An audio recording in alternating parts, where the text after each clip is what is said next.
Bonjour, nous allons parler aujourd'hui du contrôle de sélection. Le contrôle de sélection est un paramétrage d'accessibilité qu'on retrouve sur les appareils de chez Apple depuis iOS 7. Le contrôle de sélection va permettre à une personne qui n'a par exemple plus l'usage de ses bras de contrôler entièrement son appareil grâce à un ou plusieurs contacteurs. C'est une zone qui va défiler sur la tablette et que l'on stoppera, à qui on donnera une instruction de s'arrêter lorsque cette zone se trouvera sur l'endroit que l'on veut sélectionner. Lorsqu'on cliquera sur le contacteur, ça balayera dans l'autre sens. Donc de manière très précise, on va pouvoir aller choisir l'icône ou le paramètre ou l'option que l'on veut enclencher. Vous voyez, en double-cliquant sur le contacteur, à ce moment-là, je peux faire apparaître un menu dans lequel j'ai toutes sortes d'options. Toutes ces options me permettront d'avoir un accès complet à la tablette comme n'importe quelle autre personne. Alors pour pouvoir brancher mes contacteurs dans mon iPhone ou dans mon iPad, je vais devoir passer par une interface contacteur.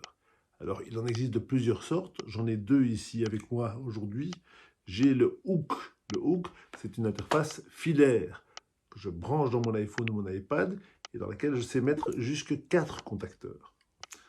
Ensuite, nous avons ici le Bluetooth switch qui, lui, va me permettre de manière non filaire, donc via le Bluetooth, d'utiliser ces deux contacteurs. Je peux en utiliser un seul et je peux aussi brancher deux contacteurs externes ici qui remplaceront les fixes. Donc il y a moyen d'utiliser ça de manière filaire ou en Bluetooth. Alors des contacteurs, il en existe de tout type. Il y a vraiment le classique comme celui-ci, et il y en a 6 d'autres qui sont plus petits et qu'on peut brancher sur des bras de fixation qui permettront de positionner ces bras de manière optimale sur la tête, sur le coude, sur les jambes de la personne qui choisira de contrôler son appareil. Donc, deux manières de défilement sont possibles. La première, automatique, avec l'usage d'un seul et unique contacteur qui me permettra de cliquer pour stopper ce défilement et lancer le défilement suivant.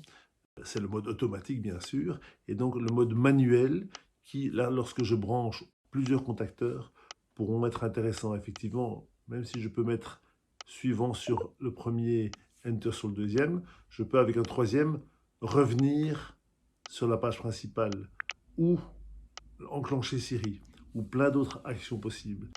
C'est vraiment un paramétrage qui va vous permettre de personnaliser à l'extrême les options proposées.